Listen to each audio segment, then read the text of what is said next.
नमस्कार, आप देख रहे हैं एमपी भारत। मैं हूं आपके साथ साक्षी चौहान। चलिए खबरों की ओर रुख करने से पहले एक नजर डालते हैं आज की हेडलाइंस पर। कोरोना के बढ़ते संक्रमण के कारण 24 अप्रैल तक होगी वर्चुअल सुनवाई। 8 अप्रैल से 24 अप्रैल तक सभी मामलों की सुनवाई होगी वर्चुअल तरीके से।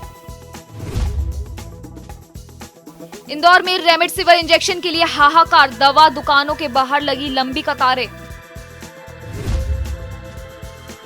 एमपी भारत की खबर का असर, अव्यवस्थाओं के चलते ब्लॉक मेडिकल ऑफिसर का किया ट्रांसफर। गरीब आदिवासियों को इंसाफ दिलाने आज पन्ना में शिवराज सरकार के खिलाफ संघर्ष का शंखनाद। पूर्व मुख्यमंत्री और राज्यसभा सांसद दिग्विजय सिंह ने निकाला पैदल मार्च। भिंड के मेन बाजार में पुलिस की छापेमारी, पार्लर की आड़ में चल रहा था देह व्यापार।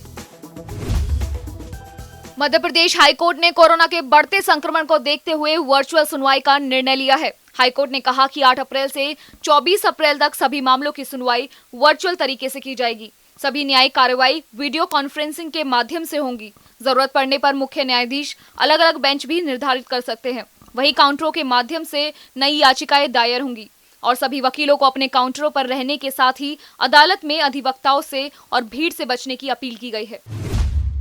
प्रदेश में कोरोना के मामले बढ़ने के बाद से रेमडेसिविर इंजेक्शन की मांग अचानक से काफी बढ़ गई है, जिसके चलते कई मेडिकल दुकानों के बाहर लोगों की लंबी कतारें देखने को मिली। वहीं स्टॉक खत्म होने पर लोगों ने इस बात से हंगामा शुरू कर दिया। लोगों का आरोप है कि रेमडेसिविर की कालाबाजारी की जा रही है। बता दें कि बीते कुछ महीनों से कोरोना के मामले घटने पर कंपनियों ने उत्पादन घटा दिया था, लेकिन अब अचानक से मामले बढ़ने से कंपनियों की मुश्किलें भी बढ़ गई हैं।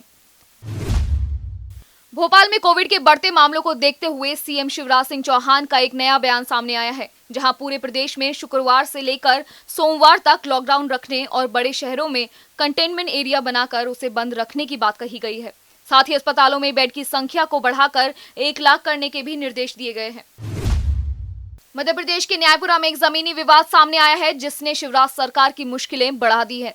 दरअसल बीजेपी सांसद के करीबी नेता पर आदिवासियों ने जमीन हड़पने का आरोप लगाया है, जिसके बाद गरीब आदिवासियों को इंसाफ दिलाने के लिए पूर्व मुख्यमंत्री और राज्यसभा सांसद दिग्विजय सिंह ने शिवराज सरकार के खिलाफ संघर्ष का शंखनाद छेड़ दिया है, जिसमें उन्होंने सरकार के खिलाफ पैदल मार्च किया और जमीन हड़पने वाले बीजेपी नेता के खिलाफ एफआईआर की मांग भी की। दतिया में एमपी भारत की खबर का असर देखने को मिला, जिसमें अस्पतालों में हो रही अव्यवस्थाओं को दिखाया गया था, जिसके चलते मुख्य चिकित्सा अधिकारी ने अनुपस्थित ब्लॉक मेडिकल ऑफिसर को तत्काल ट्रांसफर कर दिया। पन्ना में लगातार कोरोना के मामले बढ़ते जा रहे हैं। जिले में एक दिन में 48 पॉजिटिव मामले सामने आए हैं। वहीं कोरोना के बढ़ते मामलों को देखते हुए सभी नगरीय और नगर परिषद क्षेत्रों में रात 10 बजे से सुबह 6 बजे तक रात्रिकालीन लॉकडाउन रखने और सभी क्षेत्रों में शुक्रवार से सोमवार तक लॉकडाउन रखने के निर्देश दे दिए गए हैं। साथ ही जिलों में धारा 144 लागू की गई है।